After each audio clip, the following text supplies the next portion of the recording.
ದಾಂಡೇಲಿಯ ಶ್ರೀ ಶಂಕರ ಮಠದಲ್ಲಿ ಶ್ರದ್ಧಾಭಕ್ತಿಯಿಂದ ನಡೆದ ಶ್ರೀ ಶಂಕರ ಜಯಂತ್ಯೋತ್ಸವ. ದಾಂಡೇಲಿ ನಗರದ ಟೌನ್ಶಿಪ್ನಲ್ಲಿರುವ ಶ್ರೀ ಶಂಕರ ಮಠದಲ್ಲಿ ಇಂದು ಮಂಗಳವಾರ ಶ್ರೀ ಶಂಕರ ಜಯಂತ್ಯೋತ್ಸವ ಕಾರ್ಯಕ್ರಮವು ಶ್ರದ್ಧಾಭಕ್ತಿಯಿಂದ ಜರುಗಿತು. ಇಂದು ಬೆಳಗ್ಗೆ 7 ಗಂಟೆಯಿಂದ 9 ಗಂಟೆಯವರೆಗೆ ರುದ್ರಾಭಿಷೇಕ, ಬೆಳಗ್ಗೆ 9 ಗಂಟೆಯಿಂದ ಶ್ರೀ ಶಂಕರಾಚಾರ್ಯರ ಅಷ್ಟೋತ್ತರ ನಂತರ ತೊಟ್ಟಿಲು ಕಾರ್ಯಕ್ರಮ, ಲಲಿತ ಸಹಸ್ರನಾಮ ಸಹಿತ ಕುಂಕುಮಾರ್ಚನೆ, ಸೌಂದರ್ಯ ಲಹರಿ, ಕನಕದಾರ ಸ್ತೋತ್ರಗಳ ಪಠಣ ಕಾರ್ಯಕ್ರಮ ನಡೆಯಿತು. ಪೂಜಾ ಕಾರ್ಯಕ್ರಮದ ಬಳಿಕ ಮಧ್ಯಾಹ್ನ 12 ಗಂಟೆಯಿಂದ 1 ಗಂಟೆಯವರೆಗೆ ನಡೆದ ಶ್ರೀ ಶಂಕರಾಚಾರ್ಯರ ಕುರಿತು ಉಪನ್ಯಾಸ ಕಾರ್ಯಕ್ರಮದಲ್ಲಿ ಉಪನ್ಯಾಸಕರಾಗಿ ಭಾಗವಹಿಸಿ ಮಾತನಾಡಿದ ಧಾರವಾಡದ ಅಭಿನಯ ಭಾರತಿ ಸಂಸ್ಥೆಯ ಅಧ್ಯಕ್ಷರು ಹಾಗೂ ನಿವೃತ್ತ ಪ್ರಾಚಾರ್ಯರೂ ಆಗಿರುವ ಅರವಿಂದ್ ಕುಲಕರ್ಣಿಯವರು, ಭಾರತದ ಇತಿಹಾಸವನ್ನು ಸರಿದಾರಿಗೆ ತರುವುದು ಸುಲಭವಲ್ಲ. ಅಂತಹ ಸಾಧಕರು ಶ್ರೀ ಶಂಕರ ಭಗವತ್ಪಾದರು. ಅದ್ವೈತದ ಸಿದ್ಧಾಂತದ ಪ್ರತಿಪಾದಕರಾದ ಶಂಕರಾಚಾರ್ಯರ ಅವತಾರದ ಬಳಿಕ ಚಿಂತನಾ ಯುಗವು ಆರಂಭವಾಯಿತು. ಶ್ರೀ ಶಂಕರಾಚಾರ್ಯರ ತತ್ವಾದರ್ಶಗಳನ್ನು ಎಲ್ಲರೂ ಅರಿತು ಜೀವನದಲ್ಲಿ ಅದನ್ನು ಅಳವಡಿಸಿಕೊಳ್ಳಬೇಕೆಂದು ಕರೆ ನೀಡಿದರು. ಶ್ರೀ ಶಂಕರ ಮಠದ ಆಡಳಿತ ಮಂಡಳಿಯ ಪರವಾಗಿ ಸಮಿತಿಯ ಅಧ್ಯಕ್ಷರಾದ ಎಚ್.ಎಸ್. ಕುಲಕರ್ಣಿ ಮತ್ತು ಪ್ರಧಾನ ಕಾರ್ಯದರ್ಶಿ ಕೃಷ್ಣ ಕುಲಕರ್ಣಿ ಹಾಗೂ ಪ್ರಮುಖರು ಅರವಿಂದ್ ಕುಲಕರ್ಣಿ ಅವರನ್ನು ಸನ್ಮಾನಿಸಿ ಗೌರವಿಸಿದರು. ಮಹಾಮಂಗಳಾರತಿಯಾದ ನಂತರ ಮಹಾಪ್ರಸಾದ ವಿತರಣೆಯು ಜರುಗಿತು. ಮಹಾಪ್ರಸಾದ ವಿತರಣೆಯು ಇಂದು ಮಂಗಳವಾರ ಮಧ್ಯಾಹ್ನ 3 ಗಂಟೆಯ ನಂತರವೂ ಮುಂದುವರೆದಿತ್ತು. ಕಾರ್ಯಕ್ರಮದಲ್ಲಿ ಹೆಚ್ಚಿನ ಸಂಖ್ಯೆಯಲ್ಲಿ ಭಕ್ತಾಭಿಮಾನಿಗಳು ಭಾಗವಹಿಸಿದ್ದರು.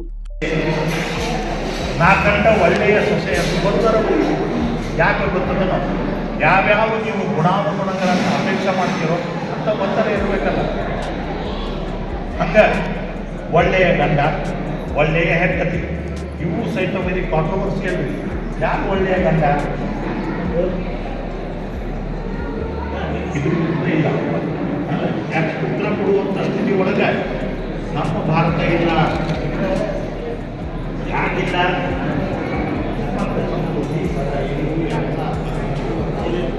ಸೊ ಈಗ ಡೋಂಟ್ ಆ್ಯಕ್ಟ್, ನಟನೆಯನ್ನು ಮಾಡಬೇಡ್ರಿ, ಪಾತ್ರವೇ ನೀನಾಗಿ ಬಿ ಎ ಕ್ಯಾರೆಕ್ಟರ್ ಅಂತ ಹೇಳುವುದು. ಸ್ಟ್ಯಾಚ್ಯುಲಸ್ಟಿ ಅನ್ನುವ ರೂಪ 10ನೇ ಶತಮಾನದ ಅಂತ ಕೇಳಿದ್ರಿ ನಾನು. ಶಂಕರಾಚಾರ್ಯರು ಅವಾಗ 7ನೇ ಶತಮಾನದಾಗ ಅವರೇ ಒಂದು ರೀತಿಯ ಪರಕಾಯ ಪ್ರವೇಶದ ತತ್ವವನ್ನು ಹೆಚ್ಚು ಪ್ರಚಲಿತಗೊಳಿಸಿದವು. ನಾವು ಇವತ್ತು ಏನೇ ವಿಚಾರಗಳನ್ನು ಮಾಡಿದೆವು, ಭಾಳ ದೊಡ್ಡದೇನೂ ಆಗಲಿಕ್ಕಿಲ್ಲ. ಈ 26 ಅಂಶಗಳನ್ನು ನಾವು ಏನು ಹೇಳಿದ್ವಿ ಅದ್ವೈತಿ ಧರ್ಮದ. ಆದರೆ ಈ ಪರಕಾಯ ಪ್ರವೇಶದ್ದೇನದಲ್ಲ, ತನ್ನಂತೆ ಪದದ ಬಗೆಗಡೆ ಕೈಲಾಸ ವಿಜ್ಞಾನ ಮತ್ತು ಸರ್ವಜ್ಞ, ನಿನ್ನಂತೆಯೇ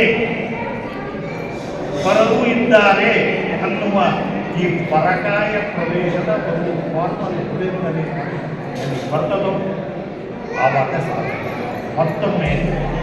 ಮತ್ತೊಬ್ಬರಿಗೆ ಅನ್ನುವುದಕ್ಕಿಂತ, ಮತ್ತೊಬ್ಬರ ಜೊತೆ ವರ್ತಿಸುವುದಕ್ಕಿಂತ, ಮತ್ತೊಬ್ಬರಿಗೆ ಸಹಾಯವನ್ನು ಮಾಡುವುದಾಗ ನಿಮ್ಮಲ್ಲಿ ದೇವರು ಅಷ್ಟು ಪ್ರಮಾಣದಲ್ಲಿ ಅವತರಿಸ್ತಾರೆ.